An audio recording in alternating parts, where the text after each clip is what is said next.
sama-sama membahas mengenai budaya positif ya.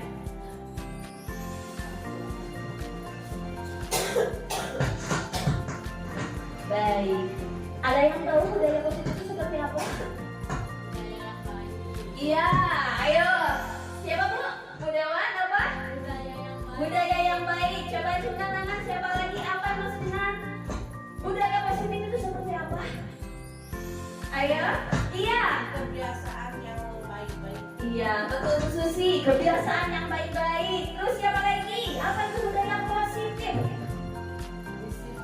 Disiplin, betul ibunya. Ibu Zahra ya. Lanjut. Selanjutnya, nah di dalam budaya positif itu ada beberapa hal yang nanti kedepannya akan kami sampaikan. Yang pertama ada disiplin positif, kemudian ada teori kontrol, teori motivasi, hukuman, penghargaan, restitusi, kebutuhan dasar manusia, keyakinan kelas, segitiga restitusi, dan posisi kontrol guru.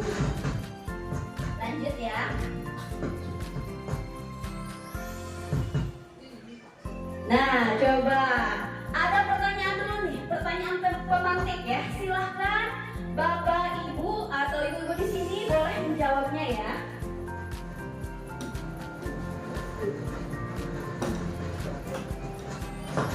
Pemberian hukuman dengan hal positif seperti membersihkan halaman atau menyapu kelas dapat meningkatkan disiplin anak. Iya atau tidak? Iya? Iya? Iya? Coba yang bilang iya, acungkan tangan dulu. Acungkan tangan. Oke. Kemudian yang tidak siapa? Oke, berapa orang? 3 orang. Ada yang bilang tidak ya. Berarti kita mau bagaimana tuh? Mayoritas ya. Kita akan mengklik yang mayoritas yang mana. Berarti yang iya. Pemberian hukuman dengan hal positif seperti membersihkan halaman atau menyapu kelas dapat meningkatkan disiplin anak. Ingat ya Bu, membersihkan halaman kelas. Oke. Nanti kita akan lihat pembahasannya ya. Gitu. Simpan dulu tadi membersihkan halaman itu bisa menjadi apa Bu? Bisa mendisiplin anak. Betul. Lanjut. Nanti kita lihat ya bahasannya ya. Apakah iya atau tidak. Selanjutnya, pertanyaan kedua. Memberi penghargaan dapat meningkatkan motivasi belajar anak secara konsisten. Iya atau tidak? Ya. Iya. Coba acungkan tangan yang iya. Ada berapa? 9 orang. Oh iya, 9 orang. Ada yang tidak? 1 orang. Berarti yang menjawab 9 orang ini adalah iya, sedangkan 1 orang tidak. Ingat-ingat yang konsisten. Iya, ingat-ingat ya tadi ya pertanyaannya ya Bapak Ibu ya. Meningkatkan motivasi belajar anak dengan memberi penghargaan. Jangan dapat memperhatikan, dapat apa? Meningkatkan motivasi secara konsisten. Baik, tadi jawabannya apa? Mayoritasnya? Iya. Oke, nah sekarang kita bahas ya. Nah, Ibu, tadi kita membahas tentang yang namanya budaya positif. Ya. Budaya positif ini berkaitan erat dengan yang namanya disiplin. Nah, ada beberapa hal yang tadi sudah saya sampaikan. Yang pertama kita akan bahas dulu disiplin. Pernah mendengar kata disiplin Bu? Pernah? Iya. Pernah? Ibu, coba ada yang tahu disiplin itu apa? Iya Bu Susi? Boleh dengan sikap. Coba Bu. sikap yang harus dilakukan oleh orang tersebut untuk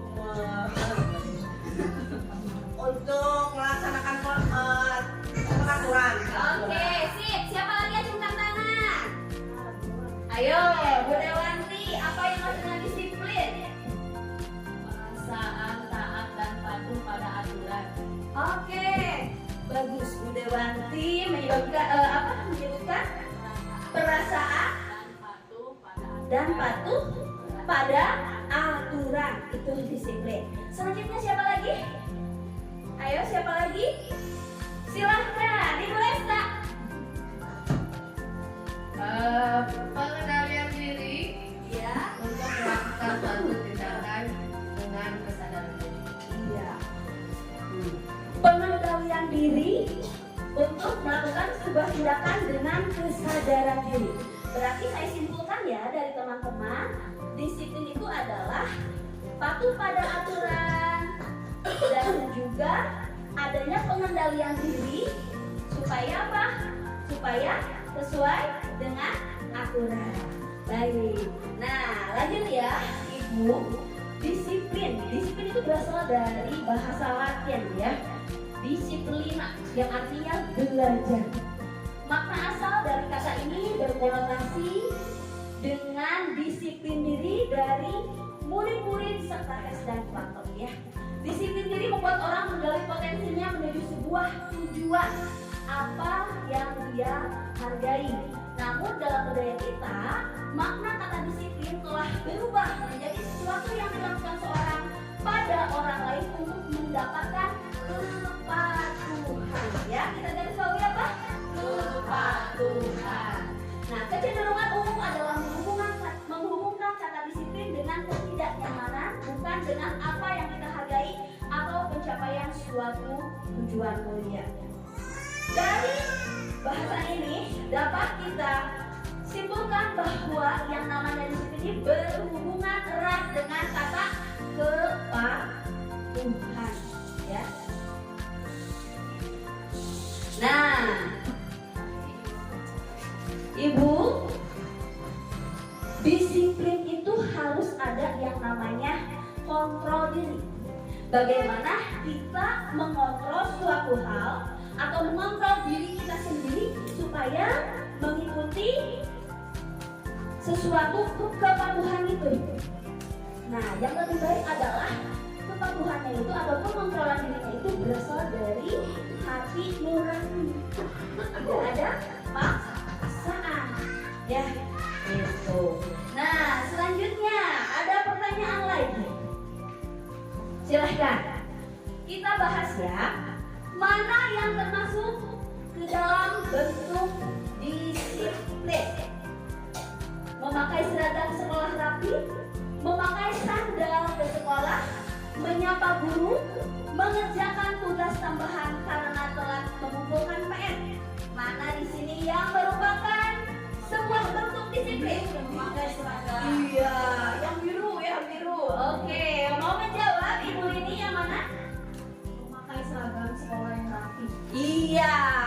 Oke, memakai seragam sekolah yang rapi. Kita coba klik ya. Betul sekali ya. Memakai seragam sekolah yang rapi. Nah, itu adalah bentuk dari sebuah disiplin. Nah, sekarang ada yang namanya disiplin positif.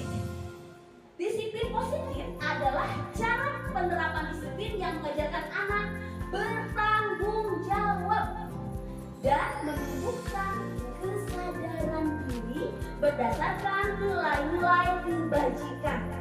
Jadi, disiplin yang harus kita pahami adalah bertanggung jawab dan kesadaran diri berdasarkan nilai-nilai kebajikan. Coba bisa diulangi lagi, Ibu.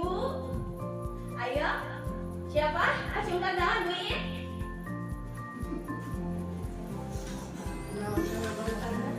Oh, boleh. Ya, boleh.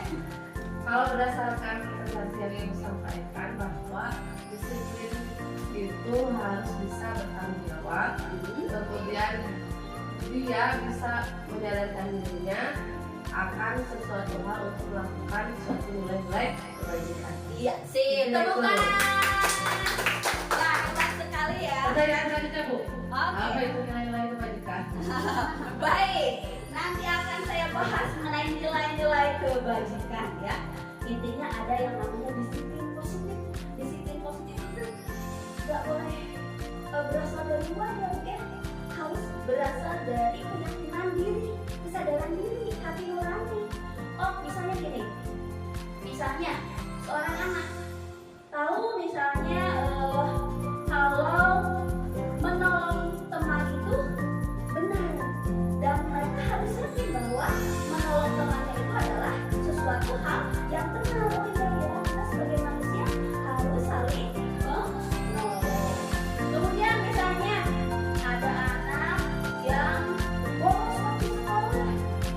Nah, kita harus memberikan pemahaman kepada anak tersebut, harus dengan kesadaran dirinya bahwa yang namanya bolos sekolah itu adalah sesuatu hal yang kurang baik, dan itu harus diyakini dalam dirinya. Nggak boleh misalnya gurunya nih, ada ibu juga bolos itu salah, kurang tepat, tapi harus benar-benar anak tersebut yang meyakini bahwa bolos itu sesuatu hal yang tidak baik.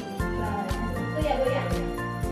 Nah, untuk disiplin positif sendiri itu lebih ke arah disiplin diri yang dapat mengontrol diri dalam melakukan segala tindakan, dapat membuat murid memahami dan menyadari berdasarkan motivasi internal, bukan paksaan maupun dengan ujian atau hukuman ya. Nanti tadi masih berkaitan ya. Di pembahasan selanjutnya akan kita bahas mengenai pertanyaan pemantik yang tadi ya. Lanjut. Nah, ya ini merupakan contoh ya disiplin positif di sekolah kita.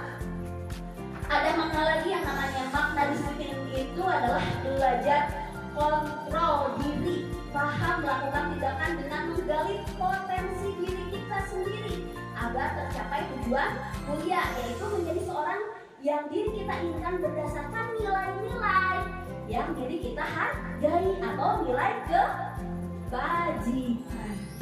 Nah, ini dari disiplin positif ya.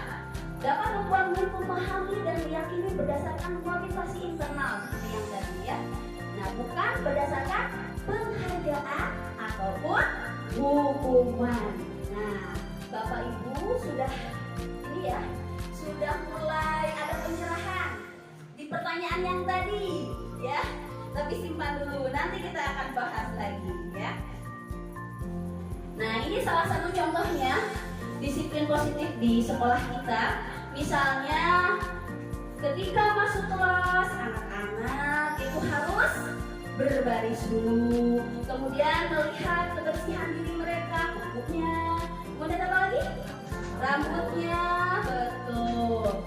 Nah, selain itu juga kita juga menerapkan selain dalam pembelajaran intra maupun kokurikuler, kita juga menerapkan disiplin positif itu di dalam ekstra kurikuler. Contohnya pramuka. Nah, di sana kan banyak nilai-nilai kebajikan yang sesuai dengan Trisakti Dasa Dharma.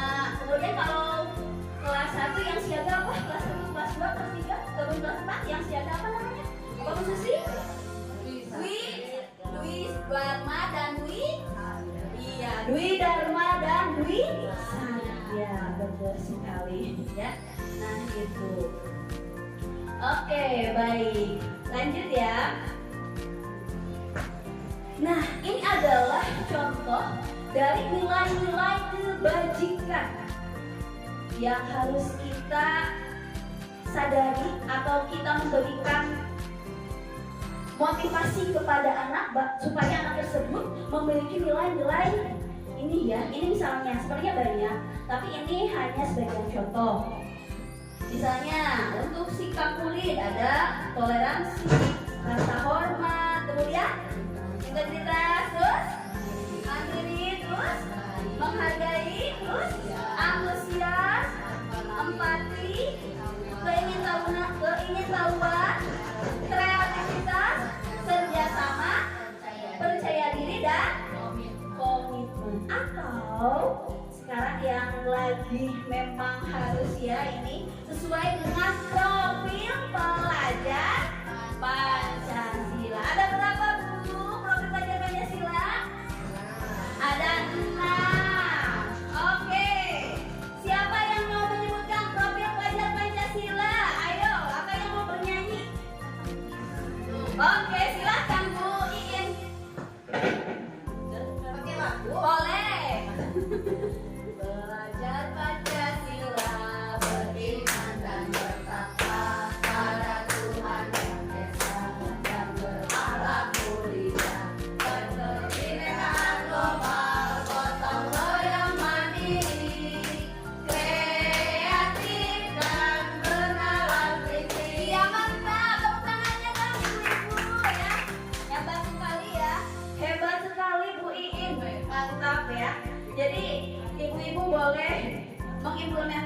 menyanyikan, atau mungkin sama kayak Bu Yin ya, nanti di kelas-kelasnya boleh melakukan atau menyanyikan lagu profil pelajar Pancasila, karena memang anak SD itu senang dengan bernyanyi ya. Boleh sekali lagi bareng-bareng ya. Siap, 1, 2, oh berdiri dulu, berdiri ya. Oke, berdiri dulu. Berdiri dulu ya. Siap, salam gerakan Bu. Salam gerakan. Bu Susi dibayun.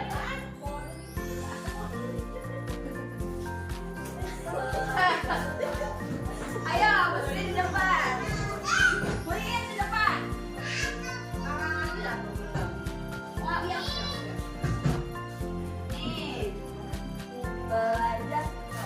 1, 2, 3. Belajar Pancasila, beriman dan bertakwa pada Tuhan Yang Esa dan berakhlak mulia, berkebinekaan global, gotong royong mandiri, kreatif dan bernalar kritis. Ada berapa Bu?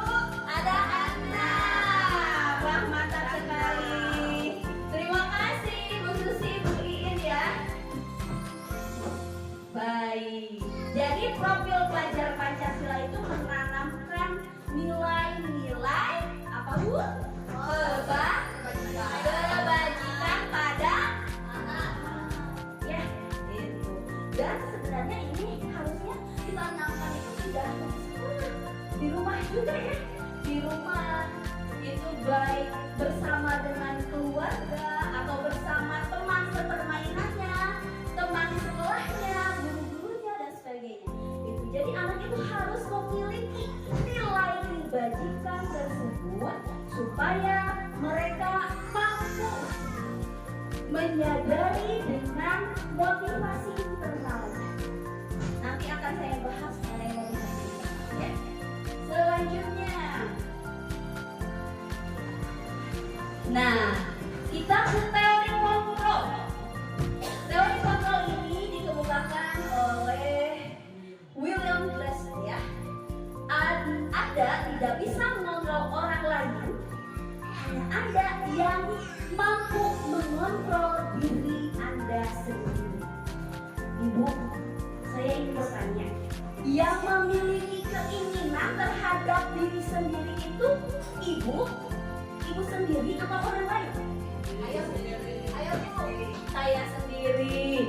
Oke, saya sendiri yang memiliki keinginan untuk mengontrol diri saya atau menginginkan suatu tujuan, bukan orang lain. Kalau orang lain Bu, misalnya nih, ibu ingin makan nasi misalnya ya, atau ingin makan ayam. Ada orang lain yang bilang kamu harus makan burger misalnya. Menurut ibu, apakah ada keterpaksaan tidak? Tentu saja ada keterpaksaan. Iya. Harusnya gimana Bu? Sesuai dengan keinginan kita sendiri. Iya, tepuk tangan dulu dong, ibu-ibu, betul sekali. Harus sesuai dengan keinginan diri sendiri. Berarti begitu pun dengan nilai kebajikan yang diterapkan kepada anak. Ya.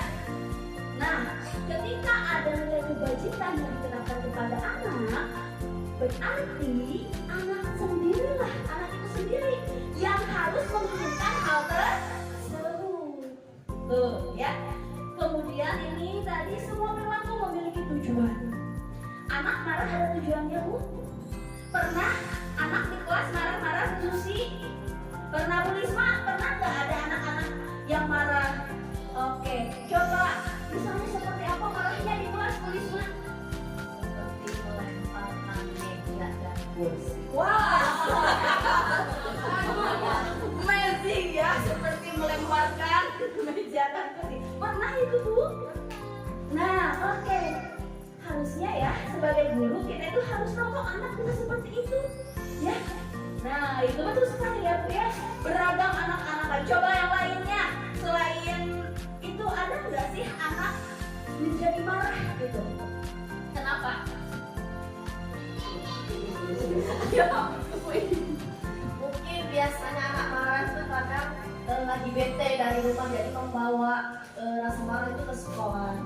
Biasanya karena kadang dimarahi orang tua dari rumah, sehingga menginginkan perhatian dari ibu gurunya, menginginkan rasa kasih sayang. Betul, iya. Tepuk tangan untuk Bu Lisma dan Bu Lid ya. Iya, benar sekali ya, ibu-ibu. Kita harus tahu, Jangan sampai anak itu misalnya marah karena suatu hal dan kita malah lebih memarahi. Ya, apa yang terjadi kalau seperti itu? Anak apakah akan lebih bersemangat sekolah atau malah sebaliknya?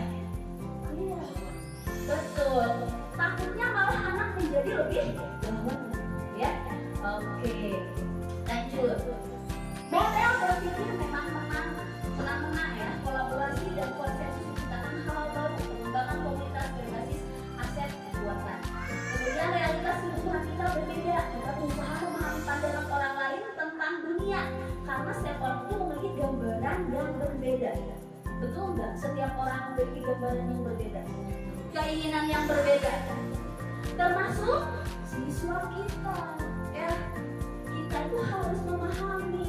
Jangan ingin kita saja yang dipahami, tapi siswa juga harus dipahami oleh kita. Kenapa? Apa keinginannya? Apa kebutuhannya? Gitu ya.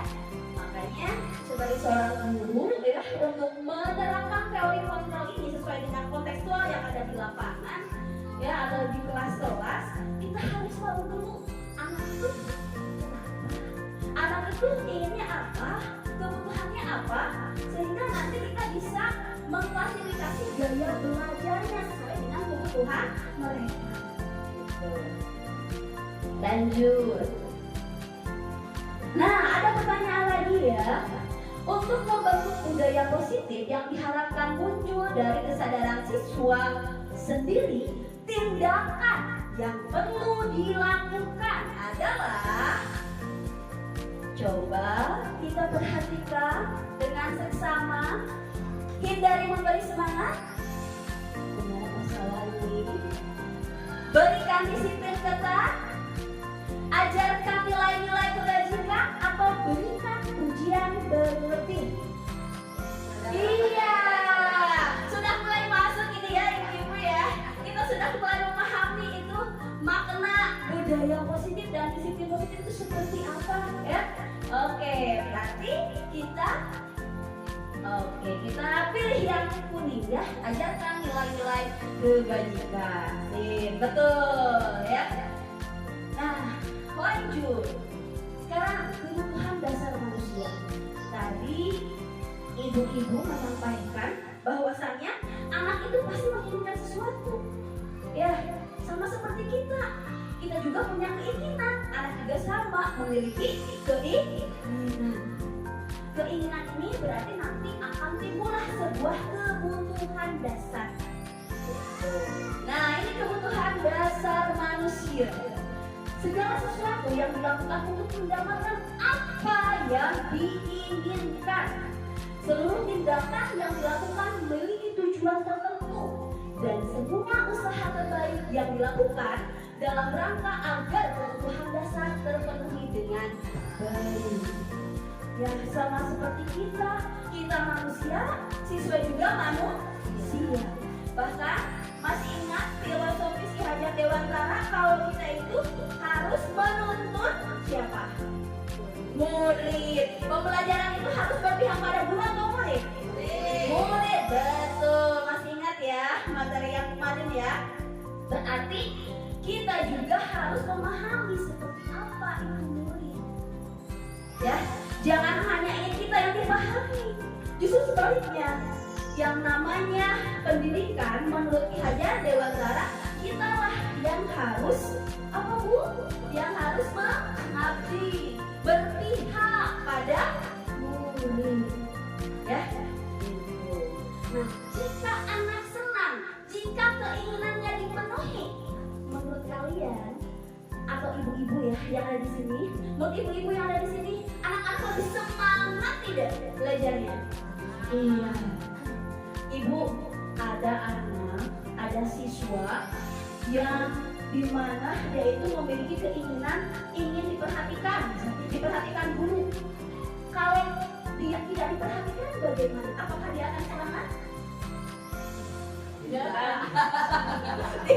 ya, tidak akan semangat. Betul sekali. Lanjut. Nah, inilah kebutuhan dasar manusia yang ditentukan oleh Maslow. Yang pertama, penguasaan, ya. Oke, coba.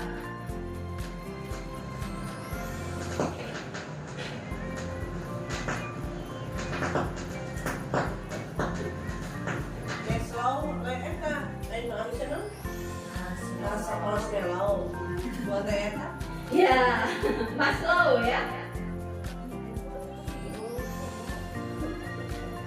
Iya, baik ya. Lanjut. Ini adalah kebutuhan dasar manusia. Menurut siapa, Bu? Maslow. Yang pertama tadi apa? Penguasaan.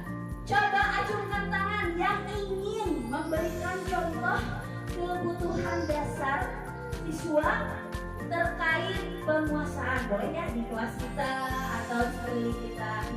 Silahkan, Bu Resta.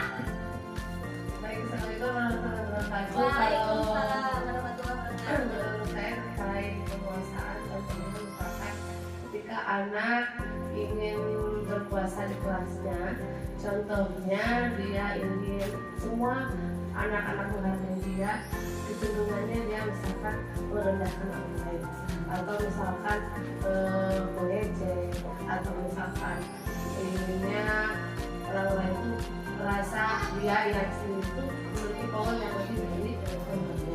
Contohnya seperti itu. Maka biasanya dia ingin menilai ketuanya sebagai penguasaan tersebut.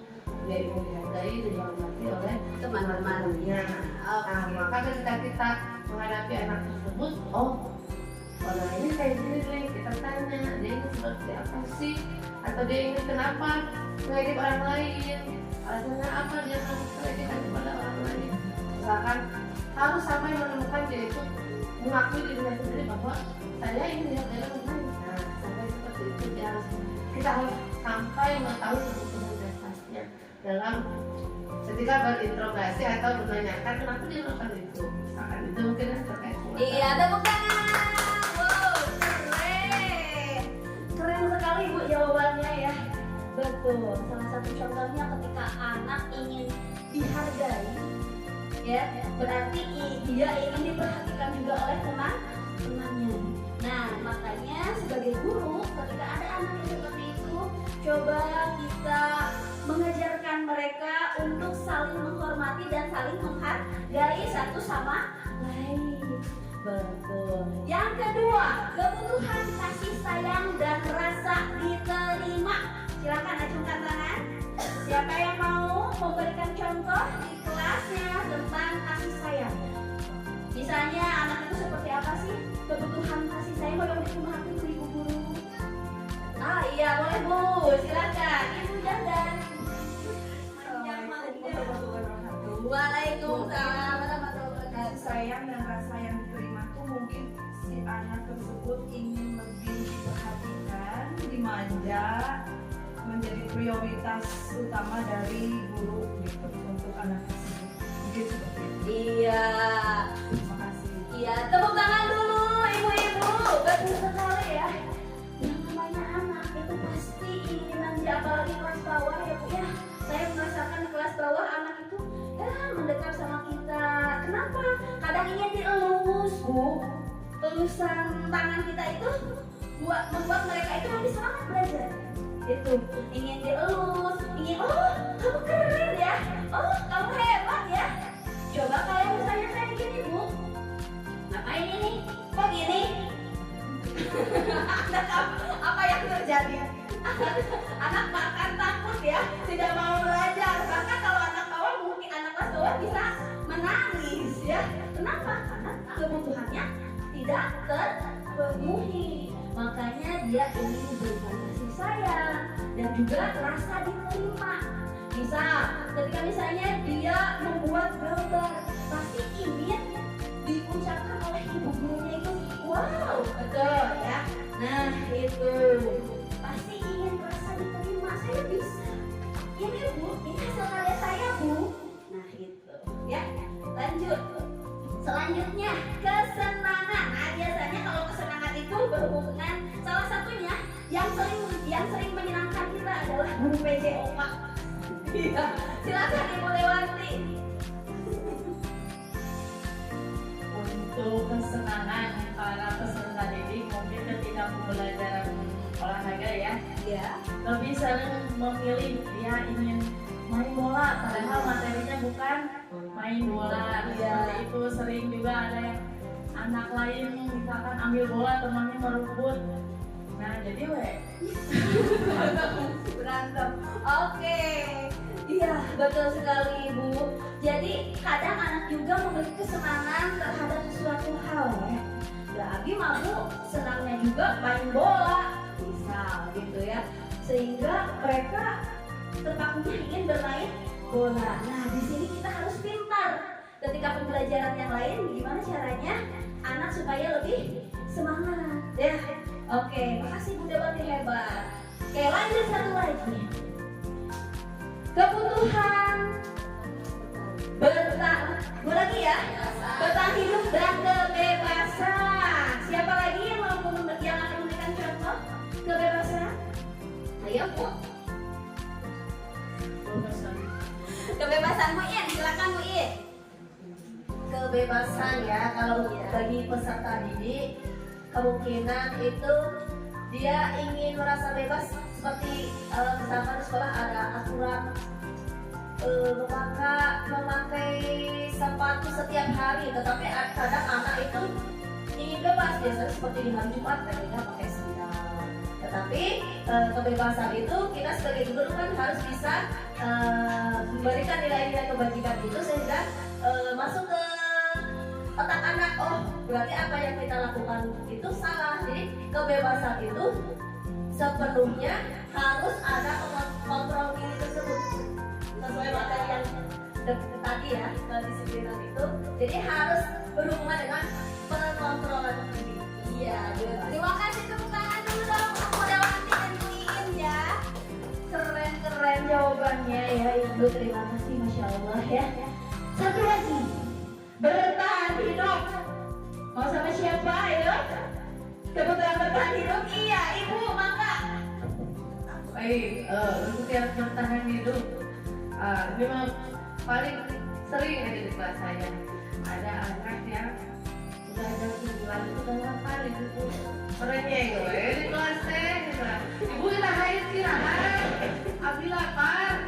Kebutuhan dasar ternyata anak itu kebutuhan dasar ingin memenuhi kebutuhan sebagai memasukkan dari dalam tubuhnya. Kosong perutnya, apa yang perlu sarapan di rumah, ataupun misalkan boleh diminum dulu ketika belajar, isi dengan minumnya atau betul-betulan itu mungkin yang paling dasar biasanya terjadi di kelas. Kalau yang paling umum di usia SMA biasanya ketika memang kebutuhan dasar, misalkan orang tuanya pendapatannya kurang untuk belajar di sekolah, untuk di sekolah aja dia harus misalkan melakukan pekerjaan. Nah itu salah satunya, sehingga dia tidak fokus belajar di sekolah karena ingin memenuhi kebutuhan dasarnya ekonomi. Itu mungkin Bu. Sip, mantap, luar biasa, tepuk tangannya ya Ibu. Keren ini jawabannya. Masya Allah, keren ya jawabannya ya. Saya juga sampai, oh iya ya, ternyata di sekeliling kita itu secara kontekstual banyak sekali contoh-contoh yang memang berhubungan dengan kebutuhan dasar, terutama murid-murid kita. Baik, lanjut ya Bu Ibu ya. Nah, ini selanjutnya teori motivasi perilaku manusia. Secara garis besar, motivasi ini terbagi menjadi dua. Ada motivasi eksternal dan juga motivasi internal. Ya. Adapun untuk motivasi motivasi eksternal. Yang pertama yaitu berupa hukuman. Oke, sebelum ke sana, apa yang masuk dengan eksternal itu dari mana? Dari luar. Betul. Motivasi eksternal itu adalah motivasi atau dorongan yang berasal dari luar, pengaruhnya dari luar. Salah satu contohnya yaitu apa? Hukuman dan imbalan. Itu berasal dari luar dirinya. Ya, ada anak yang ingin menghindari hukuman. Cepat, misalnya anak tersebut cepat-cepat ke sekolah. Kenapa? Takut dihukum. Ada ya? Itu. Takut dihukum. Jadi kita cepat-cepat ke sekolah. Nah, itu berarti motivasinya eksternal. Artinya bukan dari dalam dirinya. Itu. Kemudian yang kedua, ingin mendapatkan imbalan. Saya besok mau misalnya di kelas mau ke depan, soalnya Bu Susi biasanya kalau ke depan suka kasih hadiah, misalnya ya Bu ya. Nah itu juga dari luar atau dari dalam dirinya? Dari luar, ya. Oke. Sedangkan ada satu lagi, itu motivasi internal. Motivasi internal itu adalah dorongan yang berasal dari dalam dirinya, ya. Itu berarti di sini dia memiliki nilai atau memiliki keinginan untuk menghargai diri sendiri karena memang berasal dari keyakinan dirinya, ya.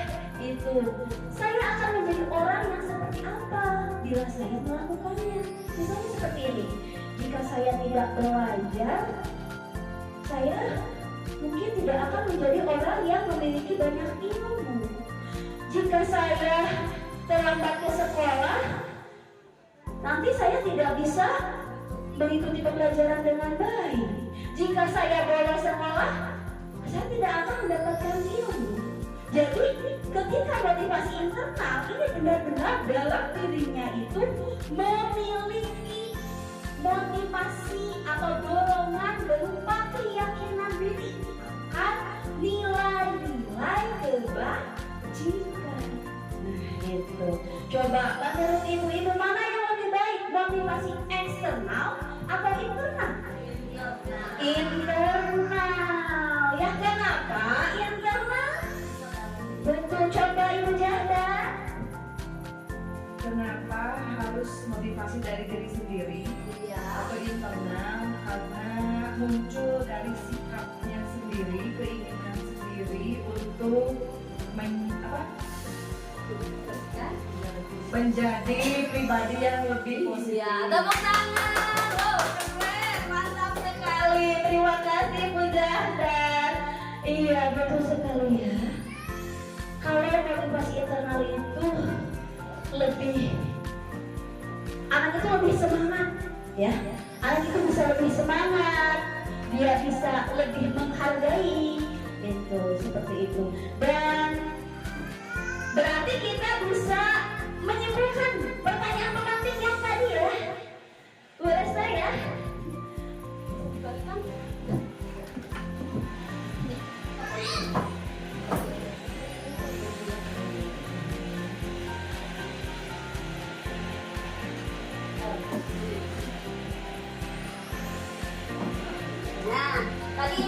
Tadi itu nilainya 600. Nah ini ya, kita kembali ke pertanyaan pemantik yang tadi. Ayo, ibu-ibu, yang ini pemberian.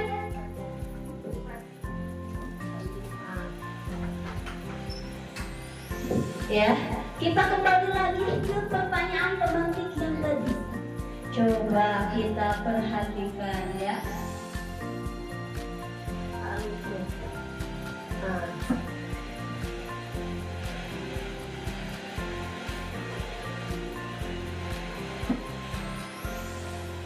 Oke, yang ini pemberian hukuman dengan hal positif seperti membersihkan halaman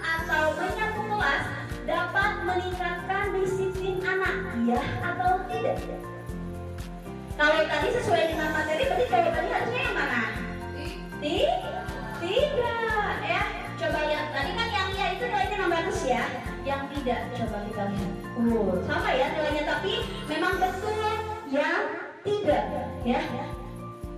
Kemudian, memberikan penghargaan dapat meningkatkan motivasi belajar anak secara konsisten, ya atau tidak? Ya. Tidak, tadi sesuai dengan bahasan kita sudah bertukar pikiran bahwasannya yang namanya hukuman atau penghargaan itu berasal dari motivasi apa? Eksternal atau ekstrinsi. Yang bagusnya adalah motivasi di dalam diri, yaitu motivasi internal. Jadi jawabannya yang mana ini? Tidak, ya. Nah, itu. Oke.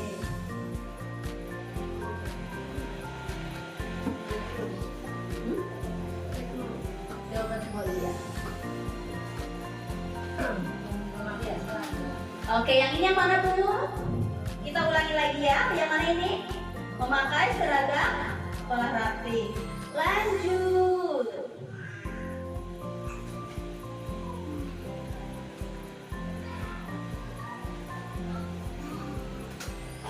Nah, kalau yang tadi ini apa?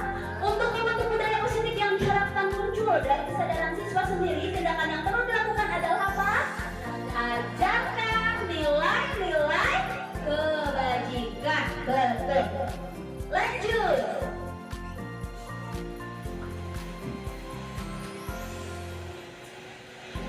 Nah, ini ya. Motivasi perilaku manusia. Nah, ini yang tadi motivasi internal itu lebih berharga daripada motivasi eksternal. Coba kita lihat pertanyaan selanjutnya.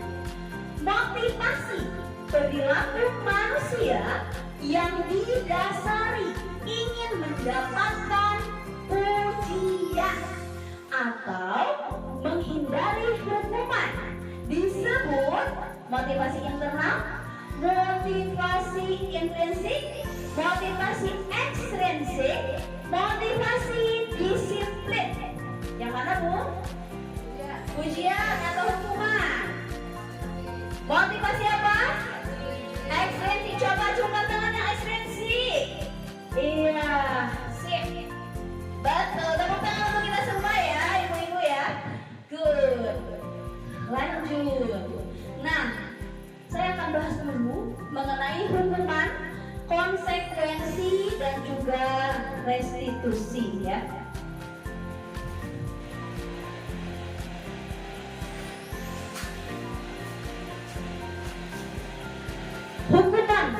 Hukuman itu tidak terencana atau biasanya bersifat tiba-tiba.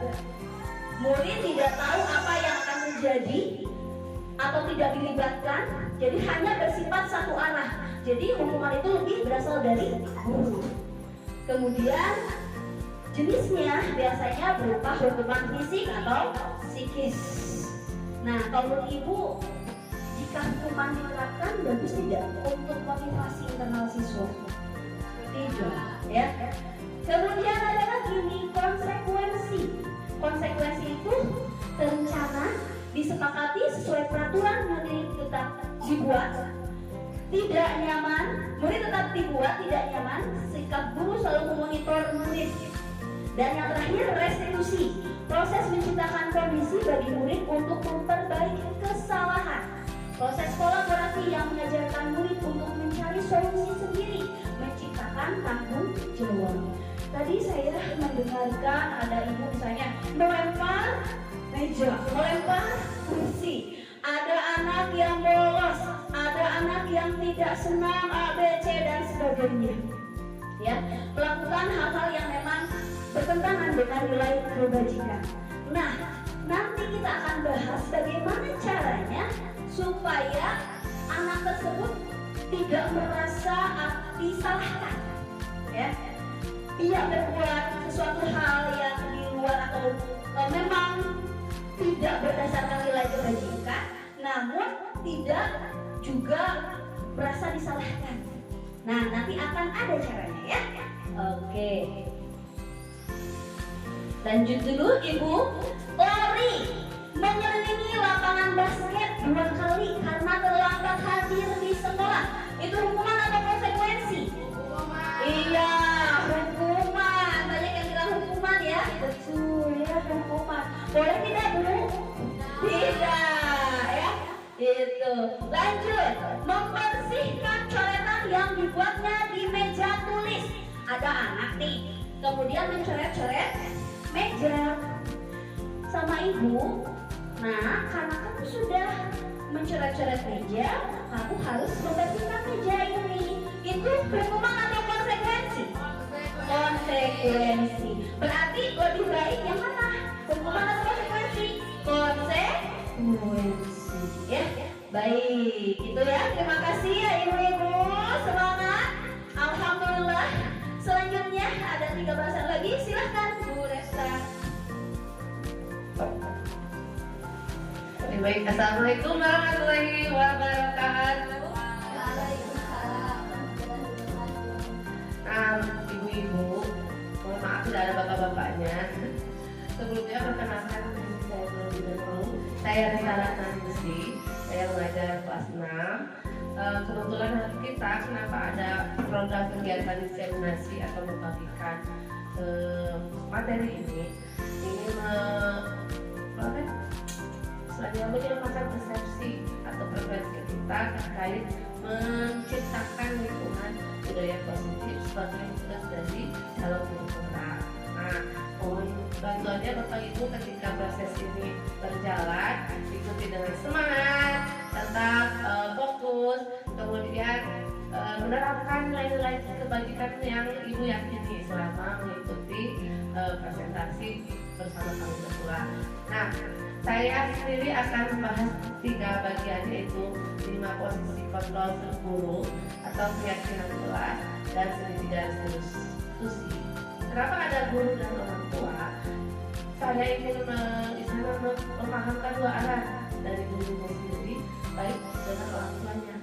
Mudah-mudahan ibu-ibu itu orang tua bisa menyamakan persepsinya dengan kami ketika kami menerapkan ini.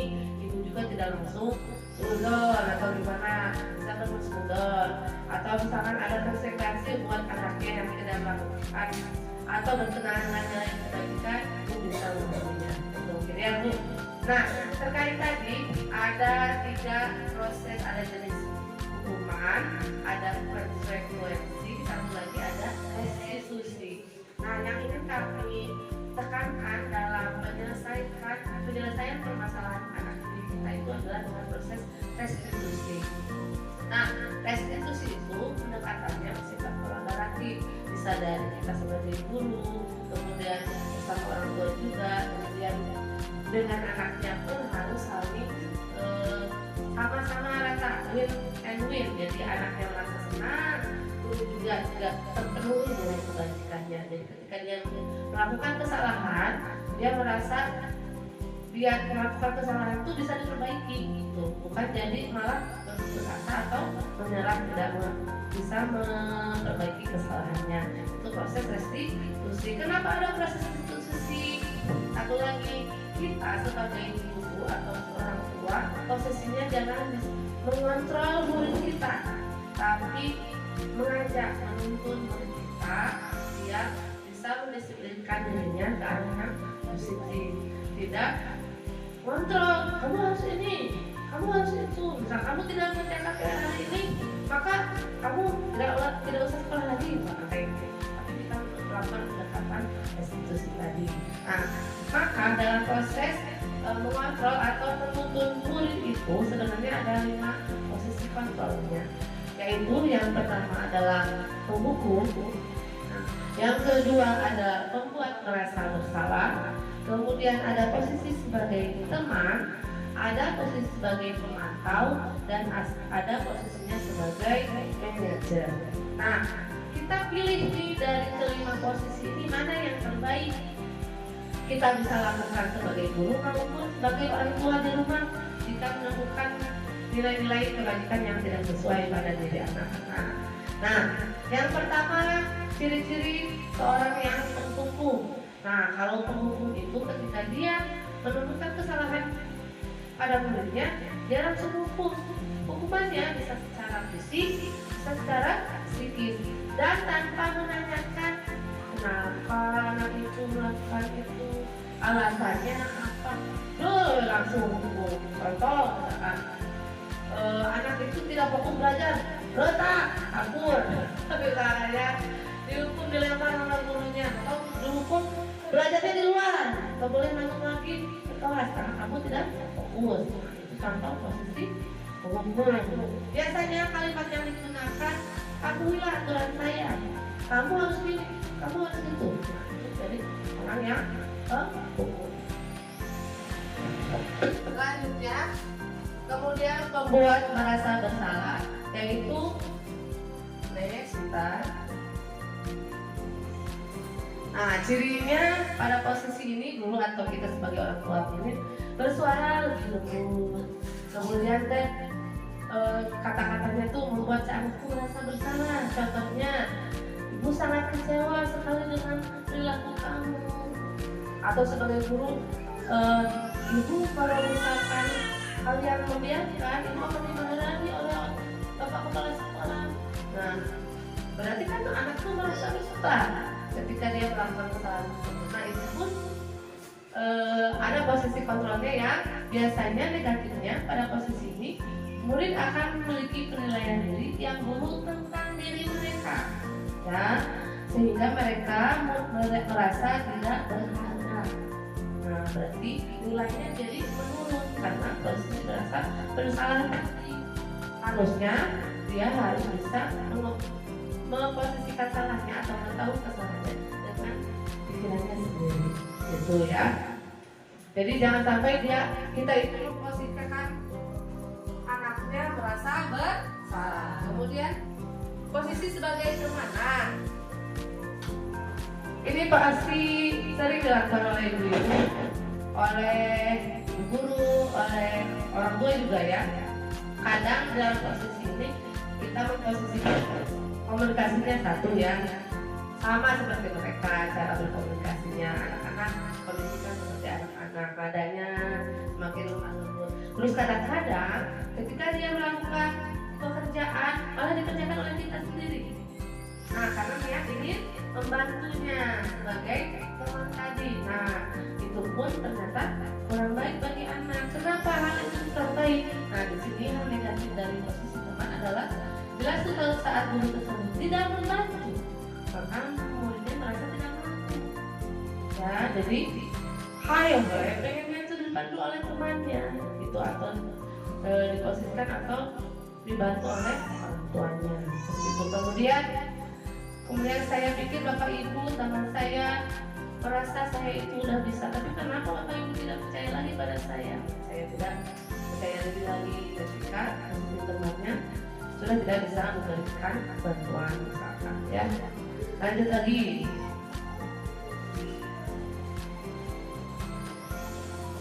Kemudian mantan. Nah, jam 11. Nah, untuk pemantau berarti mengawasi. Nah, biasanya dalam posisi pemantau ini menerapkan konsekuensi tadi ya, ketika kamu melakukan itu konsekuensinya apa? Tapi dia tidak melihat istilahnya psikologis anaknya diulang itu, langsung aja dia menerapkan konsekuensinya, tidak menanyakan stabilitas anaknya,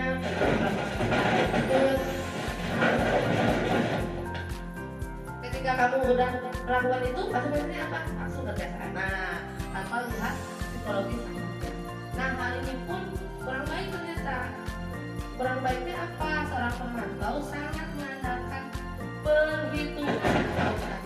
Kalau kita tidak mencatat, nanti kadang ada yang misalkan berlebihan kita konsekuensinya kepada anaknya ketika sudah berulang kali melakukan kesalahan tersebut ternyata kita tidak terhitung misalkan, maka ada pelanggaran di dalam hal tersebut. Itu posisi memantau. Yang satu lagi posisi manajer. Nah, posisi terakhir sebagai manajer adalah posisi di mana guru berbuat sesuatu bersama dengan bertanggung jawab bersama dengan murid, mempersilahkan murid mempertanggungjawabkan peraturan atau kesalahannya. Nah, biasanya dia mengajak nih murid untuk bagaimana konsekuensinya, apa yang kamu lakukan dengan ini, apa alasanmu melakukan hal tersebut. Ingatkan lagi kepada keyakinan kelasnya, kemudian menyadarkan sampai anaknya merasa itu adalah kesalahan yang diperbuat oleh dirinya. Kemudian ketika dia melakukan kesalahan, posisi manajer ini akan mengajak muridnya, bagaimana sih kalau kamu melakukan kesalahan ini, bentuk tanggung jawabnya seperti apa yang akan kamu lakukan. Nah, kalau kayak tadi misalkan mencoret-coreti bangku mejanya dengan tip E. Nah, kita kan sebagai posisi manajer berarti tanya dulu kenapa mencoret-coreti mejanya. Mungkin dia pikir bahwa itu hal yang seni, misalkan ya, bukan suatu kesalahan, misalkan menurut kita salah, tapi menurut anak itu bagus Bu, ini mah lagi mengaplikasikan seni saya Bu, misalkan ya, bilang anak tuh bilang kayak gitu. Oh, berarti dia lagi ingin memilih hubungan dasarnya sebagai mengekspresikan kebebasannya. Misalkan setelah itu gimana nih dalam keyakinan kelas kita menjaga fasilitas sekolah, apakah itu bagian dari keyakinan kelas kita atau keyakinan rumah kita? Oh, mencoret-coret ya Bu ya, tidak sesuai ya, tidak ada ya di dalam poin yang kita sepakatinya, ya tidak ada. Terus gimana dong tanggung jawabnya?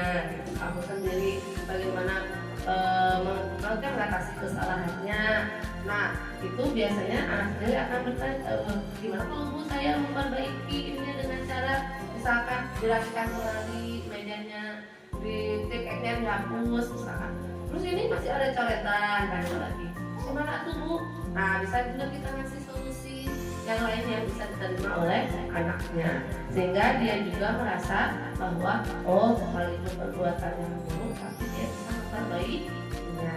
Itu untuk posisi manajer. Berarti kira-kira dari 5 posisi kontrol ini, dari Bapak Ibu kira-kira yang cocok itu yang mana? Kita sebagai guru dan orang tua? Manajer ya. Meskipun posisinya anak tuh misalkan kesalahannya cukup besar, tapi kita posisikan sebagai manajer. Nah, kecuali kalau kesalahannya sudah menimbulkan efek fisik Bapak Ibu. Fisiknya apa?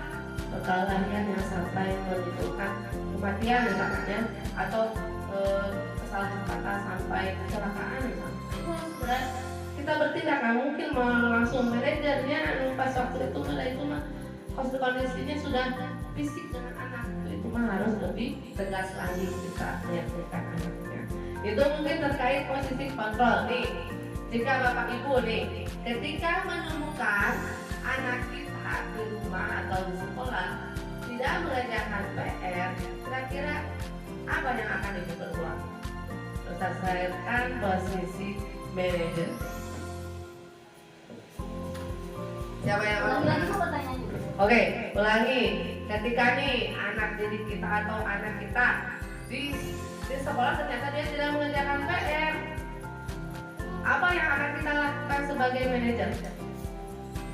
Posisinya sebagai manajer ya Bapak Ibu, kira-kira akan seperti apa? Siapa yang tahu?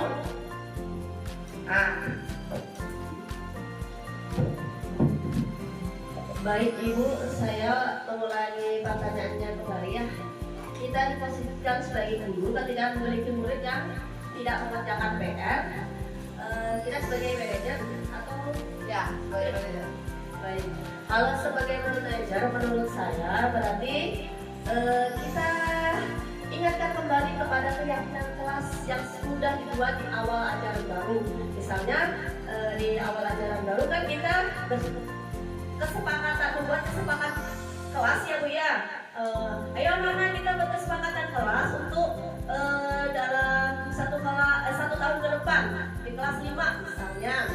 Kalau kita tidak mengerjakan PR, kira-kira konsekuensinya apa anak-anak? Misalnya ada yang pasti anak-anak itu berpendapat beda-beda ya. Membersihkan WC Bu, lari 50 kali Bu, misalnya push up Bu. Ada juga yang mengerjakan dan sebagainya. Pendapat anak itu berbeda-beda. Tetapi kita sebagai guru ambil yang positifnya saja.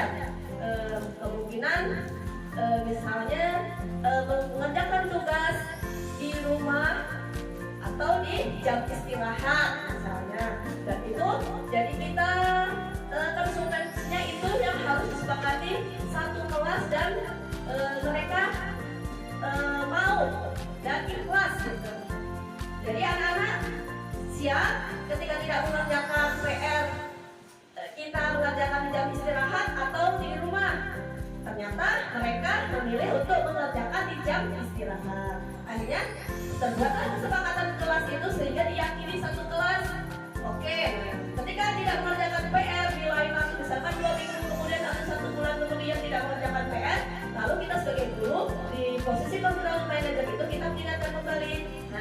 Nah kemarin waktu kita sebelumnya sudah membuat kesepakatan kelas ya, ketika tidak mengerjakan PR silakan kerjakan PR di jam istirahat. Seperti itu mungkin Bu di posisi control manager. Baik tuh, alhamdulillah tuh udah ada masukannya, udah ada perubahan. Tadi ada yang mengenalkan Ibu Lina itu tentang keyakinan kelas, ada kesepakatan kelas. Kita bahas juga ya terkait bagaimana memposisikan manajer dalam kegiatan atau permasalahan-permasalahan yang ada terjadi di rumah atau di sekolah. Ketika menjadi orang tua pun berarti ketika ada anaknya yang tidak mengerjakan PR pada hal tersebut, maka harus rajin-rajin mengingatkan, kayak gitu ya. Itu terkait 5 posisi kontrolnya. Nah, coba Ibu kita jawab.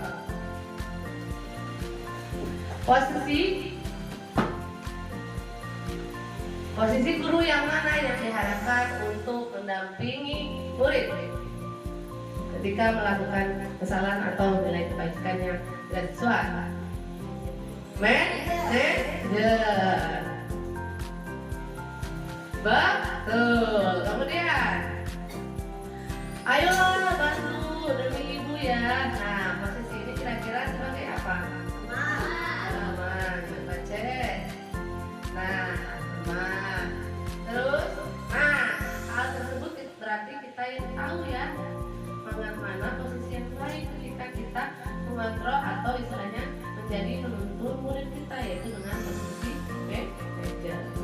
Orang tua pun sama ibu ya, bisa melakukan proses manajer ini di rumah. Jadi jangan sampai anak-anak di rumah dia terapkan keyakinan rumah, misalkan mengerjakan PR pada malam hari. Nah ini saya tanya pada anak, siap enggak? Cukup setengah jam aja nggak apa-apa, setengah jam juga atau 1 jam ketika kelasnya lebih tinggi, misalkan kelas 5, 6 itu udah lebih banyak lagi jamnya untuk belajar. Misalkan sepakati jam, kemudian kayak tanggung jawab mencuci piring itu harus diajarkan kepada anak di rumah. Tanggung jawab melaksanakan ibadah puasa, hanya di rumah juga Bapak Ibu. Nah maka saya juga akan mengenalkan proses pembuatan keyakinan kelas dan kesepakatan kelasnya. Nah, apa itu keyakinan kelas? Nah, keyakinan kelas ini merupakan suatu tindakan supaya dapat menghindari hukuman atau mereka menghindari masalah yang mungkin muncul dan berpengaruh pada mereka secara fisik, psikologis maupun tidak terpenuhnya kebutuhan mereka. Pendekatannya lebih keyakinan kelas ini. Jadi berupa apa keyakinan kelasnya? Biasanya kalimat-kalimat positif yang berisi nilai-nilai kebajikan tadi, yang bisa percayaan diri, menghormati, kemudian beriman, bertakwa. Contohnya kalimatnya misalkan saya akan menjalankan sholat 5 waktu pada jamnya misalkan. Berarti kan dia udah meyakinkan dirinya akan melakukan sholat 5 waktu tersebut di rumah misalkan. Contohnya itu tentang beriman misalkan. Kehormatan, saya menghormati orang tua dan ibu di rumah. Itu contoh-contoh keyakinan kelas atau keyakinan di rumah ya Bapak Ibu, ibu-ibu. Kemudian seorang guru mempunyai peran dalam mewujudkan terbentuknya keyakinan kelas atau sekolah dengan adanya kesepakatan antara guru dan murid. Artinya proses keyakinan kelas ini perbuatannya harus sepakat antara murid dan gurunya. Guru pun harus menjalankan kesepakatan dan keyakinan kelasnya, gitu ya. Nah, misalnya bersifat abstrak, terus saya bersedia Nah, keyakinan kelas ini Bapak Ibu atau Ibu-ibu bawa Bapak Ibu. Nah, bersifat abstrak itu maksudnya susunannya kumaha keinginan kelasnya masing-masing ya. Jadi tidak harus sama tiap kelasnya. Tiap rumah tuh pasti berbeda, punya tujuannya masing-masing. Maka itu yang ingin kita tanamkan, keyakinannya sesuai dengan karakter kelas atau rumahnya masing-masing. Kemudian pernyataannya bersifat positif, ya, tidak ada kata negatif. Contohnya misalkan dilarang merokok. Nah, dari misalkan katakan menggunakannya seperti ini, menjaga kesehatan pernapasan dengan tadi berolahraga. Jadi tidak langsung eksplisit dilarang merokok, tapi lebih ke menjaga kesehatannya. Jadi kalau misalkan ada yang merokok, ingatkan lagi bahwa itu berarti ingatkan lagi bahwa tidak menyepakati keyakinan kita tentang menjaga kesehatan pernapasan. Itu jadinya. Ya, lanjutkan lagi.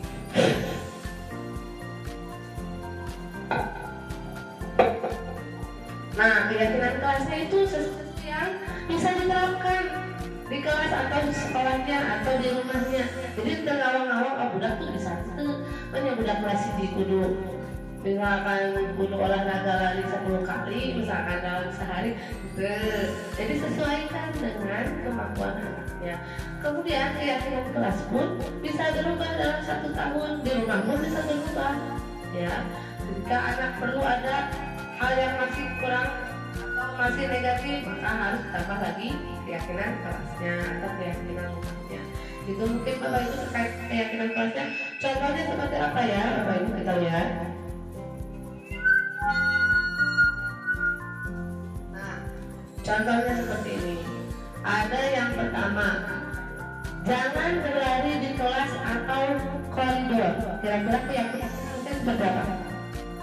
Jangan lari di kelas atau di koridor. Kalimatnya kira-kira yang benar apa keyakinan kelasnya? Berjalan di kelas atau koridor. Jadi harus berjalan, tidak usah berlari-lari. Gitu. Jadi hindari kata-kata yang negatif. Kemudian apalagi contohnya? Kemudian tinjau kembali daftar curah mendapat anak-anaknya bila ada yang ya. Kemudian tinjau ulang keyakinan kelas jika masih perlu ada penambahan. Bapak Ibu, ibu-ibu deh baik kayak gitu. Kenapa ditain bapak adanya? Nah, contohnya lagi beda tuh ya. Keyakinan kelas 1, setiap anggota kelas perlu senang. Bedanya, dia kelas 5 selalu bersikap positif gitu ya. Jadi kalau kelas 1 mau lebih kesenangan, bermain dan sebagainya. Kelas 5 diajarkan lagi kebijakannya yang lebih disiplin lagi. Tingkat yang lebih atas lagi kelas 7. Kami meyakini bahwa yang penting untuk menghormati semua orang. Kalimatnya lebih detail lagi. Jadi tiap jenjang akan berbeda sesuai dengan kebutuhan. Kalimatnya juga nggak usah panjang-panjang. Misalkan kalau ada kelas 1, saya senang misalkan belajar sambil bermain game. Tulis apa-apa itu juga sebagai keyakinannya. Karena naon Bapak Ibu, gamesnya dalam bentuk kayak misalkan game edukatif gitu ya Bapak Ibu. Contohnya ada yang edukatif kelas 1. Contoh kemarin kalau kita mengenalkan hitungan angka 1 sampai 10 dengan bernyanyi 1 jari kanan, 1 jari kiri, digabung jadi 2, aku buat jembatan. 2 jari kanan, 2 jari kiri, ku gabung jadi 4, ku buat kamera. Tontonan nyanyi ke 3 jari kanan, 3 jari kiri, ku gabung jadi 6, ku buat menara tinggi. 4 jari kanan, 4 jari kiri, ku gabung jadi 8, ku buat kelinci. Lompat 5 jari kanan, 5 jari kiri, ku gabung jadi 10, ku buat berdoa. Atau ku siap berdoa. Setelah itu diajarkan tambahan ibu, ditambah 1, 2. Kan biasanya itu sudah penyanyi orang jadi ingat. Nah, itu contohnya ya. Sekarang mah banyak metodenya. Nah itu contoh belajar sambil bermain. Itu lagi. Nah, gimana dong kalau misalkan ada pertanyaan seperti ini? Salah satu hal positif yang terwujud dalam diri siswa ketika mereka membuat keyakinan kelas yaitu apa kira-kira? Anak terbiasa mendapatkan pujian atau penghargaan, anak tidak dihukum, anak-anak diminta berpendapat sesuai hati nuraninya, atau anak-anak dipaksa mengikuti yang kedua? Anak-anak diminta berpendapat sesuai hati nuraninya. Siap. Coba ceklek. Klik. Boleh. Coba diklik. Coba. Terus Salah satu hal positif yang terwujud dalam diri siswa ketika mereka membuat keyakinan kelas yaitu anak-anak diminta berpendapat sesuai dengan hati nuraninya. siap. Coba. Nah, betul ibu-ibu. Udah paling ternyata. Nah, karena ibu-ibu udah terang keyakinan kelasnya seperti apa, gimana dong penerapannya? Jika tidak sesuai dengan keyakinan kelas, kita menggunakan segitiga restitusi. Nah, apa itu segitiga restitusi? Yaitu proses dialog yang dijalankan oleh guru atau orang tua agar dapat menghasilkan siswa yang mandiri dan tanggung jawab terhadap masalah yang diatasinya. Nah, namanya menggunakan segitiga restitusi. Tahapannya yang pertama, 1. Menstabilkan identitas. Yang kedua, memvalidasi keyakinan yang salah. Yang ketiga, menanyakan keyakinan. Ulangi, yang pertama, menstabilkan identitas. Yang kedua, memvalidasi tindakan yang salah. Yang terakhir, menanyakan keyakinan.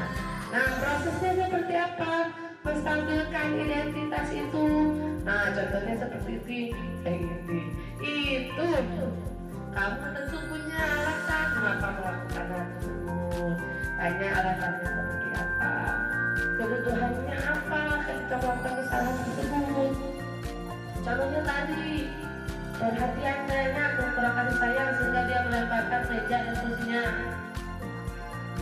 Sampai dikorek oleh ibu ya sama guru atau orang tua di rumah, dikorek sampai dia tujuh. Nah, jangan sampai pelaksanaannya dengan dipaksa mereka. Pelan-pelan tujuh emak, tujuh tuan, ngobrol sekedap sarapan. Kalau satu tadi nangis tuh, kadang-kadang kan udah nggak nangis sama dia tuh cerita anak-anak teh. Itu kemudian memvalidasi tindakan salah. Memvalidasi tindakan salah itu kenalkan nilainya apa kesalahan tersebut, misalkan ketika dia melemparkan meja dan kursinya, apakah itu perbuatan salah atau betul? Ya, apakah boleh dilakukan oleh murid atau tidak? Nah, itu validasi. Kalau setelah itu ketika dia bilang nggak tahu, nggak tahu berarti itu pasti pengarahan. Nah, sesuai nggak dengan nilai kebajikan menghormati orang lain, menghormati guru orang lain, menghormati guru, menghormati teman yang ada di kelasnya. Dengan orang lain terganggu nggak dengan perbuatan kita? Berarti kalau terganggu perbuatannya salah tuh, benar? Kalau terganggu salah. Jadi anak tuh ininya salah. Terus ayah kalimat ininya, berarti kan dia sudah tahu kesalahan. Iya. Jadi nyanyi mama tadi kecil kan. Nah, jadi kalau kita tadi tuh kamu salah, jangan sampai gitu. Anak yang bilang tadi tidak salahnya ibu abis teh. Ngomongnya lepas bu tadi teh abis teh. Dan tetap fokus belajarnya. Nah, itu berarti kan anak sudah tahu kesalahan. Nah, yang terakhir adalah mengingatkan keyakinan. Ibu-ibu kan sudah membuat keyakinan kelas selama 1 tahun. Kalau tadi melemparkan meja dan kursi ke temannya itu, kira-kira keyakinan kelas apa yang dilanggar kira-kira? Nah, tidak. Misalkan menghormati guru yang sedang mengajar, misalkan ya. Menghormati guru yang sedang mengajar. Nah, keyakinan kelasnya seperti itu. Nah, ketika kamu melemparkan meja kursi, gurunya jadi gimana ngajarnya? Nah, gitu kan. Gurunya jadi gimana ibu ngajarnya? Nah, jadi sih ibu guru oke, cerai itu. Baru dapat teh. Berarti keyakinan kelas gimana? Apa? Belajarnya tidak kondusif, gurunya juga mengajarkan jadi tidak efektif. Berarti sudah tidak sesuai dengan keyakinan tersebut. Nah, kemudian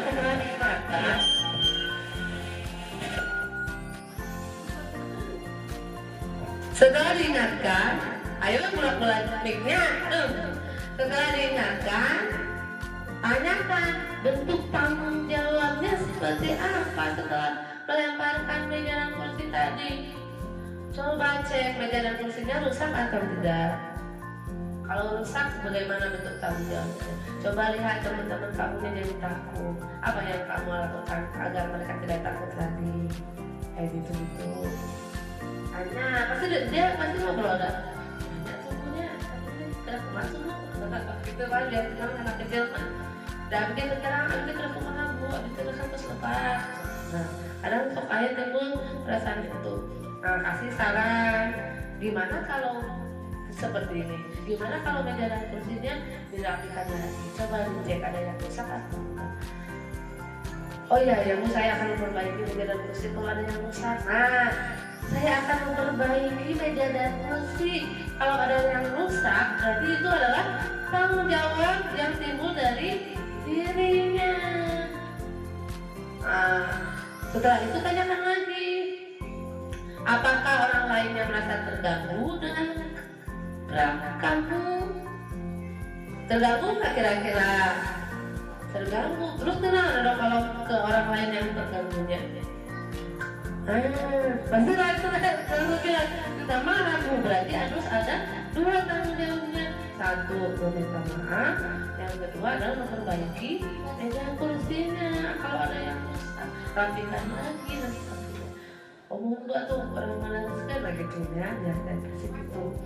Nah, setelah ngobrol seperti itu, barulah sampaikan ke kelasnya terkait kondisi tadi anaknya. Sampaikan gimana minta maafnya. Bisa saja dia minta maafnya satu persatu. Tidak harus di depan kelas dia ngomong. Atau kedua, jangan kedua ya benar tuh dia minta maaf. Ya. Atau misalkan tanggung jawab minta kursinya dengan sendiri. Terus tanyakan lagi, kamu akan menangguhnya lagi atau tidak? Karena kan tadi nilainya mengurangi nilai keburukan pada anak, menegakkan Nah, menebarkan hal positifnya berarti dia lebih tepat tanggung jawabnya. Berpulangnya dari tadi tidak lagi melempar meja kursinya. Nah, itu mungkin itu contoh-contoh penerapan restitusi secara kontekstualnya pada pembelajaran di rumah atau di sekolah. Ada yang ditanyakan dulu, Bu? Nah, tadi ya, pertama menstabilkan identitas. Ulangi lagi segitiga itu menstabilkan identitas. Bagaimana dia itu? Jadi menstabilkan identitas itu setiap orang itu punya bisa berbuat kesalahan. Setiap orang itu pasti melakukan kesalahan. Dulu ibu pernah seperti itu. Tapi dulu alhamdulillah ibu bisa memperbaikinya. Kayak gitu ya. Kemudian kamu berhak merasa begitu. Berhak. Jadi kamu teh emosinya. Berhak kamu teh emosi melempar meja ke teh. Pilihan satu teh. Ada yang di tahap selanjutnya. Validasi tidak apa. Ada pilihan. Berhak seperti itu teh gimana orang lain juga atau tidak? Itu ya. Di tahapan memfasilitasi tindakan yang salah. Kebutuhan dasar apa yang tidak terpenuhi oleh dia. Kemudian kamu patut bangga pada dirimu sendiri karena kamu telah memilih sesuatu yang penting buatmu. Tapi apakah itu sesuai dengan perbuatan kebaikan atau kesalahan? Tidak. Ajarkan kepada anaknya.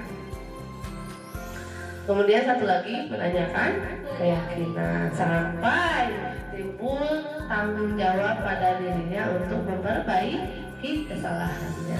Nah itu mungkin untuk penerapan segitiga restitusinya. Ada yang ditanyakan dulu ibu-ibu? Ada. Bu. Bagaimana caranya supaya kita bersama-sama dapat mengimplementasikan budaya positif, Bu? Mohon dijawab dan sejelas-jelasnya. Terima kasih Bu. Oke. Kita ini dulu ya Bu ya. Kasih tepuk tangan dulu dong Bu untuk Bu Susi ya. Terima kasih. Pertanyaannya bagus sekali. Iya. Bagaimana caranya kita mengimplementasikan budaya positif di sekolah? Nah, seperti yang telah kita tadi bahas sama-sama.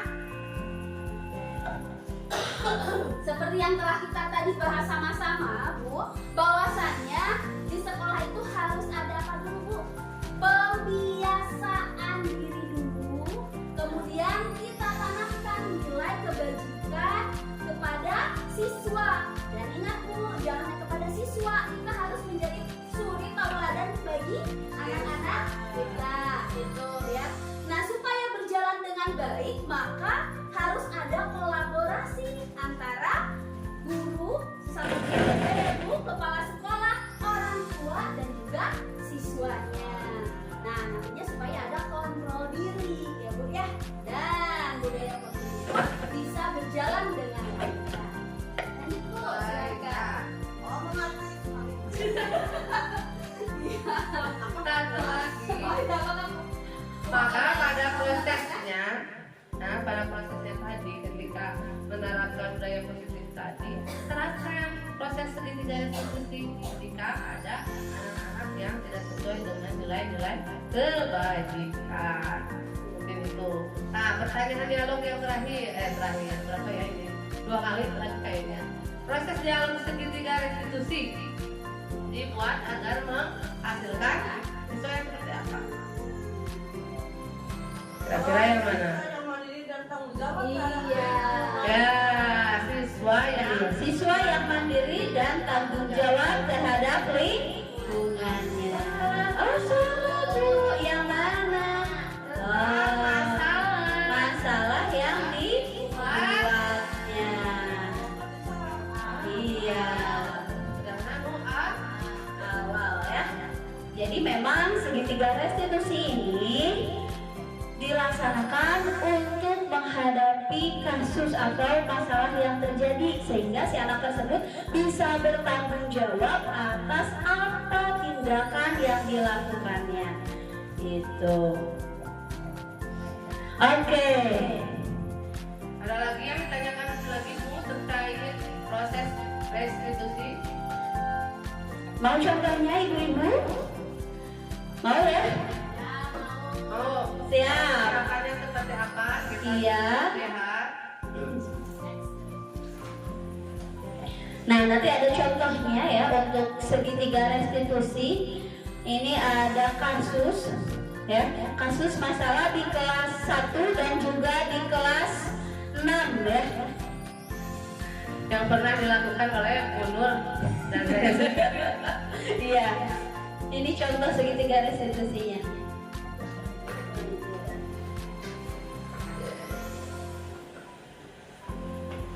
Mana?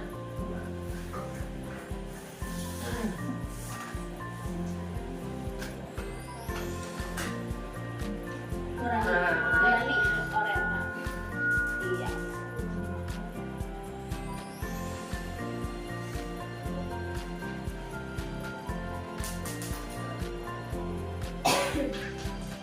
Ini Ada ya masalah ya? dibuatnya. Tuh berarti bukan. Nah, itu ya. Contoh aplikasinya. Baik, kita lihat hasil yang sudah dilakukan.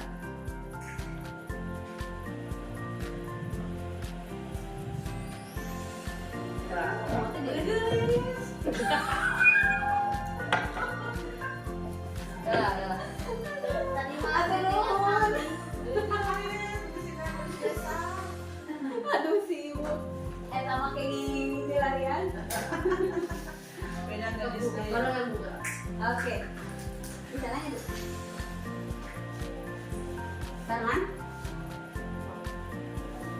Ya, Bu. Lagi Bu. Satu, dua, Ibu.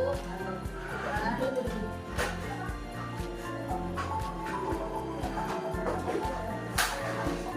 Ya baik Ibu, ini adalah salah satu contohnya ya.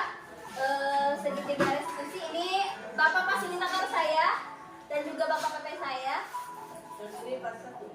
Iya, ini studi kasus saat berlangsung pembelajaran di kelas 1, pembelajarannya bahasa Indonesia. Dan ini tanpa rekayasa Bu. Ya, anak-anak juga tidak tahu saya sedang merekamnya gitu ya. Nah, ini waktu pembelajaran bahasa Indonesia. Hup. Nah, itu peserta didik itu sedang membaca materi bahasa Indonesia. Nah, biasanya saya suka bertanya, siapa anak yang mau baca? Anak-anak suka mengacungkan tangan. Dan yang selalu mengacungkan tangan itu biasanya Jahdan sama Rajan. Tiap hari mereka selalu mengacungkan tangan. Nah, namun saya ingin mencoba teman-teman yang lainnya. Nah ini ya Jahdan sama Rajan. Sampaikan dia naik Bu karena ingin saya persilahkan. Itu. Sedangkan saya itu ingin mencoba teman yang lainnya, mempersilahkan yang lainnya untuk membaca. Itu. Ya. Nah itu.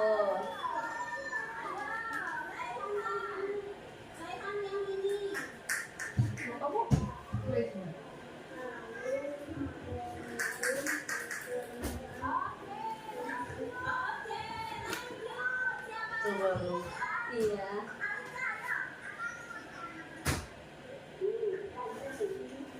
Yang ini. Ini ya. Ini untuk susah. Ini aja. Nah.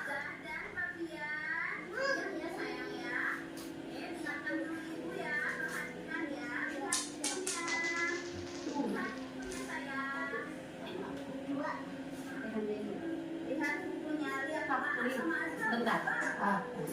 Terus ya. Nah ini.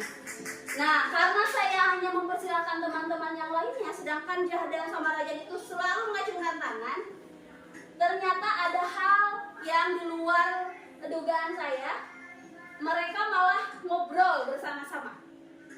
Gitu.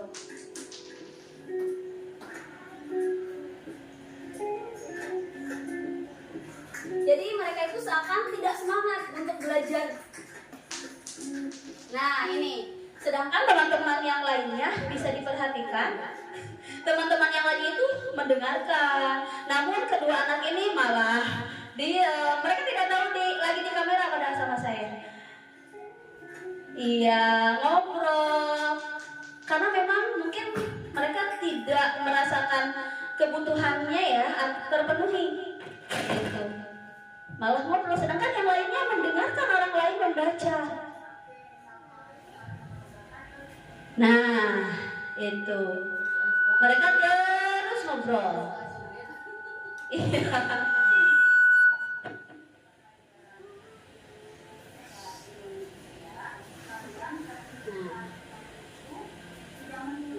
Nah, ini akhirnya saya memanggil keduanya, ya, berdiskusi dengan Rajan dan juga Jahdan. Nah, saya bertanya kepada keduanya, kenapa Rajan, Jahdan sampai seperti itu? Mereka bilang, kok ibu malah teman-teman yang lain terus, enggak saya.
Nah, ibu-ibu ini sudah mulai pendekatan validasi tindakan yang salah.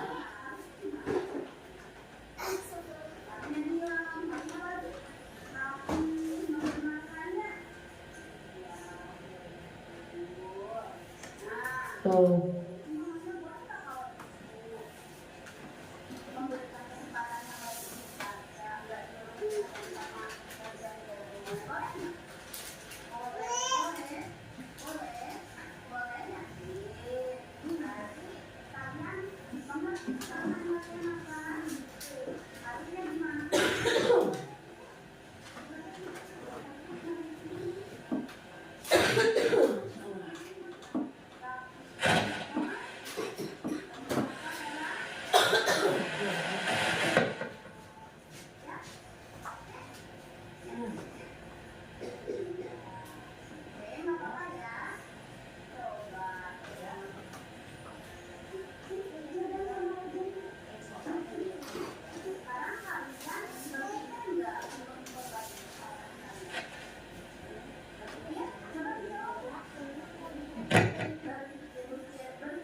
dengan membaca. Oh ya.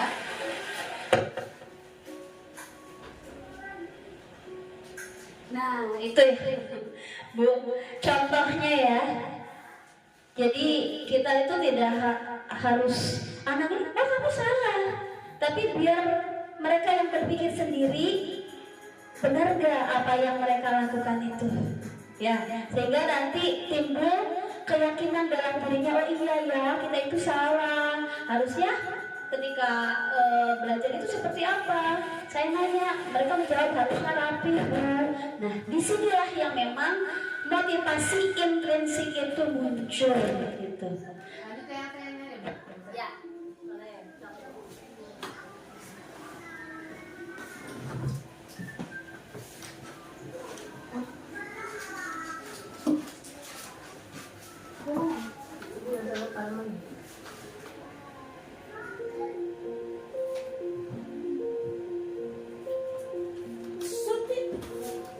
Nah, untuk yang saya alami kasusnya adalah ada Ananda Apika yang belajar IPA dengan teman-temannya, namun dia lebih fokus untuk menggambar daripada fokus belajar IPA-nya. Nah, di sini pertama yang saya lakukan adalah kenapa beliau ditanya, dipanggil, kemudian dijelaskan apa yang terjadi pada proses pembelajarannya. Nah, saya bertanya kepada Apika,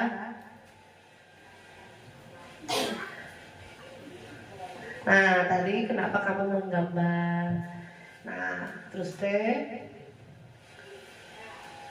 apalagi yang telah dilakukannya ketika menggambar? Bentuknya kesenangannya apa? Kesenangan menggambar. Kemudian yang kedua adalah memvalidasi tindakan yang salahnya, yaitu dengan mengecek bahwa dia itu melakukan hal yang baik atau enggak ketika belajar IPA. Menggambar ketika belajar IPA, apakah perbuatan yang baik atau yang salah.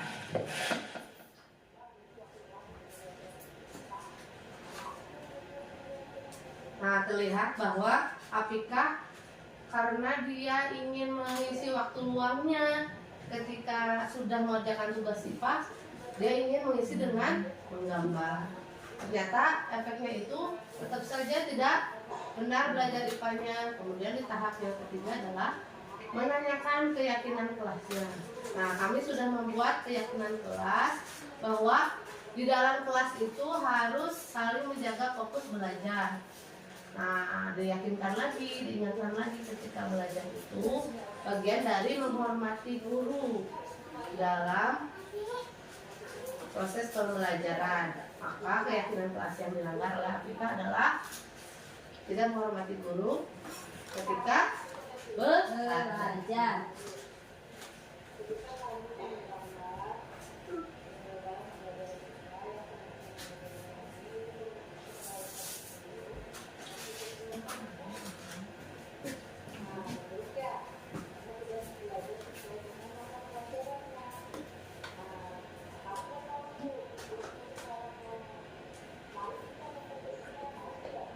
Nah, mari kita perbaiki gitu.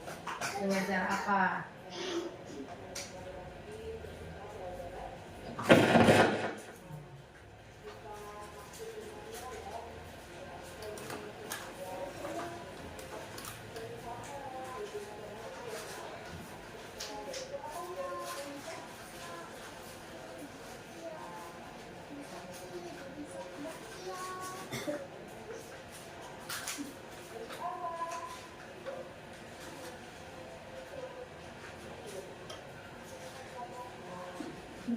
Nah, untuk kefokusan belajar, apa bentuk tanggung jawabnya? Nah,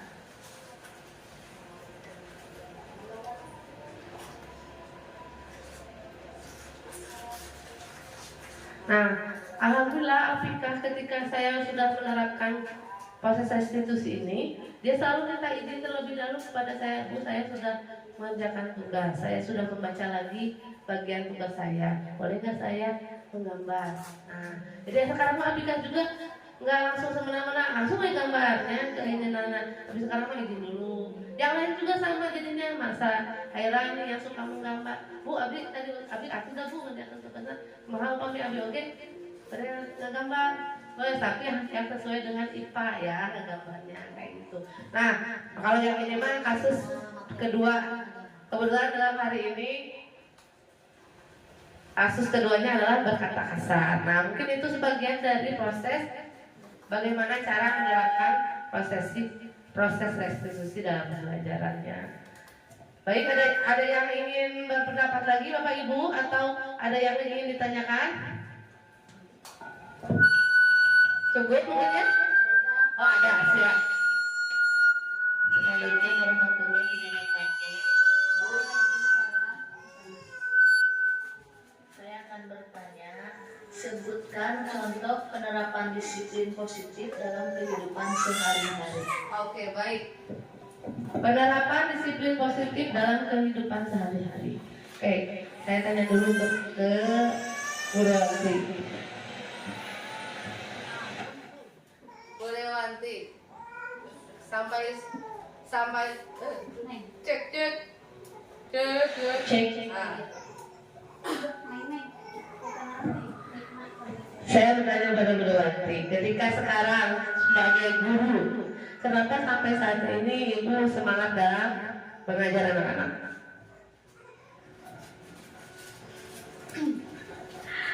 Menurut saya semangat mengajar sampai ini karena ingin mendidik anak-anak, terutama anak-anak zaman sekarang kan etika dan sopan santunnya menurun ya Bu ya, karena kemajuan teknologi dan masuknya budaya asing. Nah, saya ingin menciptakan atau mendidik para peserta didik supaya meningkatkan sopan santun dan etikanya seperti itu Bu. Dimulai dari pembelajaran PJOK misalnya. Kalau ada guru di depan sedang menerangkan harus menyimak, tidak boleh mengobrol ataupun ngoprek naon gitu di meja. Nah, seperti itu mungkin. Siap. Nah, bentuk semangat Ibu Dewan yang kita patut tepuk tangan nih. Nah, itu salah satu bentuk disiplin dari Ibu Dewan sendiri ya. Nilai kebajikannya adalah ingin memberdayakan atau mendidik murid menjadi lebih baik sopan santunnya. Berarti itu bagian dari disiplin dirinya, mempertahankan semangatnya dalam mengajar tanpa ada pengaruh. Misalkan, sial saya mah gaji saya hilang. Tadi tidak ada ya, Bu Dewan nggak sempat bilang gaji saya bisa dipotong Bu. Nah, begitu ya, bisa ditegur Bu Pak Dedi. Begitu oke, ternyata tidak ada imbalan, tidak ada penghargaan, nilainya ingin berpihak pada murid tadi. Nah, itu sudah luar biasa disiplin positif pada diri Bu Dewanti. Nah, itu adalah salah satu contohnya Ibu-ibu. Alhamdulillah sudah sampai waktunya untuk berpisah Bapak Ibu. Nah, refleksinya untuk hari ini kira-kira apa nih dari Bapak Ibu setelah menerima semua materi dari kami kira-kira?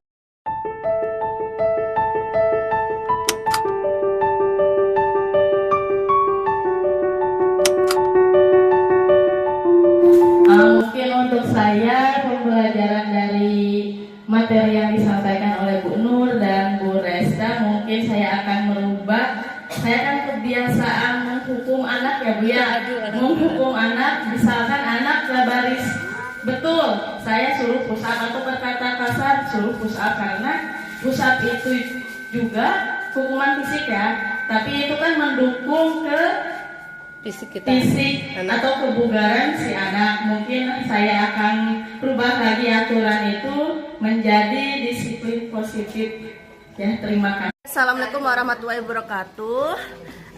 Berdasarkan hasil refleksi dari diseminasi Ibu Nur Laila sama Bu Resta tentang budaya positif, yang saya ambil yaitu yang pertama tadi tentang disiplin positif ya. Jadi lebih mengerti bagaimana cara kita menerapkan disiplin positif dengan mengambil nilai-nilai kebajikan.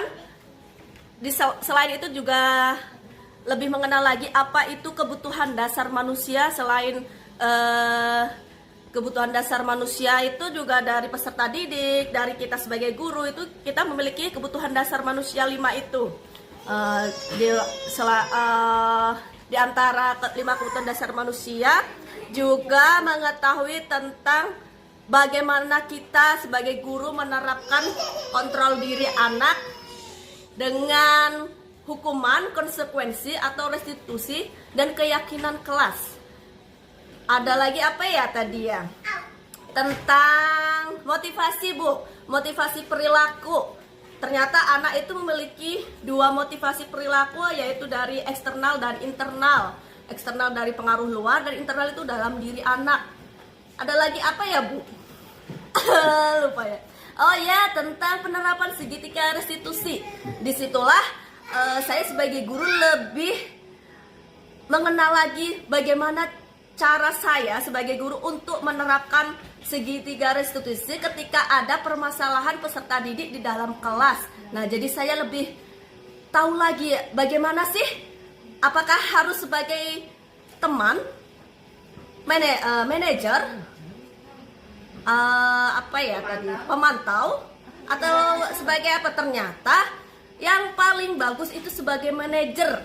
Nah, disitulah saya akan lebih menerapkan lagi bagaimana ketika ada anak melakukan kesalahan, saya ingin menjadi seorang manajer yang baik.